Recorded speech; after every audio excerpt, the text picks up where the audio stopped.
Hi friends, இன்றைக்கி நம்ம வீடியோவில் எதை பற்றி பார்க்க போகிறோன்னா இந்த கப்பக்கிழங்கை வச்சு புட்டு எப்படி செய்கிறதுங்கிறத பார்க்க போகிறோம். வாங்க இதை இப்போ புட்டு செய்கிறதுக்கு ரெடி பண்ணலாம். பாருங்கள் ஃப்ரெண்ட்ஸ், இப்போது நான் அந்த கப்பக்கிழங்கை இப்படி திருவி எடுத்திருக்கேன். இப்போ இதை திருவி எடுத்திருக்கேன். எப்படி இருக்குது பாருங்கள், இப்படி ஒட்டி ஒட்டி இருந்த மாதிரி இருக்கும். இப்படி போட்டால் நம்ம அவிக்கும் போது அது நல்லா ஒரு மாதிரி கட்டி அந்த ஒரு பிடிச்சி ஒரு பசை மாதிரி இருந்த மாதிரி இருக்கும். ஸோ இதை என்ன பண்ணணும்னா நம்ம நல்லா உப்பு போட்டு நல்லா விரசிக்கிட்டு இப்படி நல்லா பிழிஞ்சு எடுக்கணும். நான் பிழிஞ்சு எடுத்து இப்படி தண்ணி வெடித்து பார்த்திங்கன்னா இந்த இது போகிற மணிக்கு பிழிஞ்சு எடுக்கணும். இதை பிழிஞ்சிட்டு நான் உங்களுக்கு காட்டுறேன். ஃப்ரெண்ட்ஸ், இப்போ பாருங்கள், நான் அதில் இருந்த பாலெல்லாம் புழிஞ்சிட்டேன். பாலை புழிஞ்ச உடனே பாருங்கள் இப்போ எப்படி உதிரி உதிரியாக வருதுன்னு.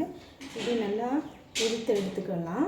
அப்புறம் இப்போ புட்டு செய்கிறதுக்கு தேவையான பொருட்களை பார்க்கலாம். நம்ம இது கொஞ்சம் சால்ட்டு போட்டு தான் நான் இது பண்ணி வச்சுருக்கேன். இதுக்கு கொஞ்சம் நான் சால்ட்டு போட்டு தான் பிசைஞ்சு எடுத்து வச்சுருக்கிறேன் ஃப்ரெண்ட்ஸ். இது கூட கொஞ்சம் தேங்காய் எடுத்துருக்கிறேன். அதுக்கப்புறம் நாட்டு சர்க்கரையும் எடுத்துருக்கிறேன். இப்போது இதை வச்சு நம்ம புட்டு ரெடி பண்ணலாம். ஃப்ரெண்ட்ஸ், இப்போது முதல்ல புட்டு குக்கரில் கொஞ்சம் தேங்காய் எடுத்து போட்டுக்கலாம். தேங்காய் போட்டுட்டு இந்த கப்பக்கிழங்கை உள்ளே போட்டுக்கணும். ரொம்ப அழுத்தி போட வேண்டாம், பூ போல் அப்படி மேலே போடுங்க. போட்டுட்டு அதுக்கு மேலே தேங்காய் போட்டுக்கணும். போட்டுட்டு இது கூட ஒரு 2 ஸ்பூன் ப்ரௌன் சுகர் ஆட் பண்ணிக்கலாம். அப்புறம் கொஞ்சம் தேங்காய் போட்டுட்டு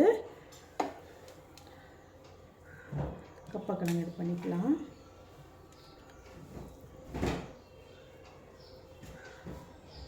இப்போ கொஞ்சம் தேங்காய் ஆட் பண்ணிக்கலாம். மேலே வச்சுட்டு மேலே கொஞ்சம் நாட்டு சர்க்கரை போட்டுக்கலாம். போட்டு இப்போ நம்ம இதை அடுப்பில் வச்சிடலாம் ஃப்ரெண்ட்ஸ். இனி இது ரெடியானோடனே புட்டு ரெடியானோன்னு உங்களுக்கு காட்டுறேன். ஃப்ரெண்ட்ஸ், இப்போ இது ரெடி ஆயிடுச்சு. இப்போ வாங்க இதை எடுத்து பார்க்கலாம்.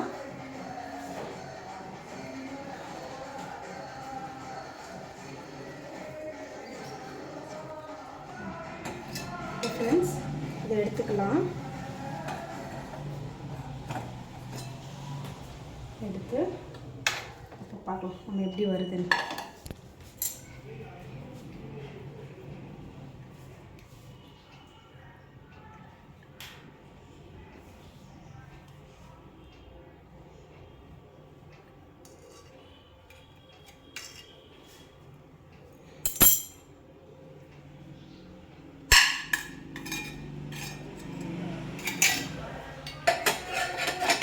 பாருங்கள் ஃப்ரெண்ட்ஸ், சுவையான கப்பக்கிழங்கு புட்டு ரெடி ஆயிருச்சு. நீங்களும் வீட்டில் செஞ்சு பாருங்கள். குழந்தைங்களுக்கு கொடுங்க, ரொம்ப நல்லது. இன்னொன்று, இந்த கிழங்கு வாங்கும்போது, இந்த கப்பக்கிழங்கு வாங்கும்போது மட்டும் கொஞ்சம் லைட்டாக அந்த கிழங்கு கிள்ளி சாப்பிட்டு பார்த்து வாங்குங்க. கசப்பு இருந்தால் எடுக்காதீங்க. கசப்பு இல்லாமல் இருந்துச்சுன்னா எடுத்து பிள்ளைங்களுக்கு சமைச்சு கொடுங்க. தயவுசெய்து கசப்பு இருக்கிற கிழங்கு வாங்கி சாப்பிடாதீங்க ஃப்ரெண்ட்ஸ். இது வீட்டில் செஞ்சு பாருங்கள். செஞ்சு பார்த்துட்டு எப்படி இருந்துச்சுன்னு கமெண்ட் பண்ணுங்கள். நமக்கு இந்த வீடியோ பிடிச்சிருந்தால் லைக் பண்ணுங்கள், ஷேர் பண்ணுங்கள், கமெண்ட் பண்ணுங்கள். நம்ம சேனலை மறக்காமல் சப்ஸ்கிரைப் பண்ணுங்கள். தேங்க்ஸ் ஃபார் வாட்சிங்.